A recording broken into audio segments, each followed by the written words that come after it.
পুলিশের তত্ত্বাবধানে আমাদের উপর হামলা করা হয়েছে, তার বিচার আমরা দাবি করছি। যে কোনো প্রয়োজনে জনগণের পাশে থাকবে সেনাবাহিনী।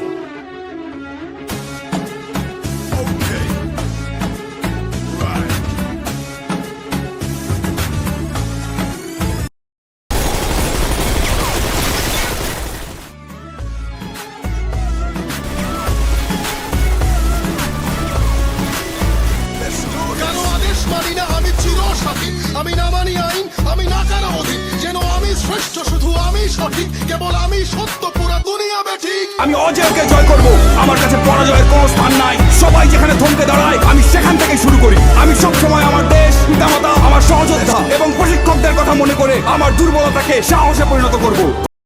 আমি কে? আমি একজন গর্বিত সৈনিক।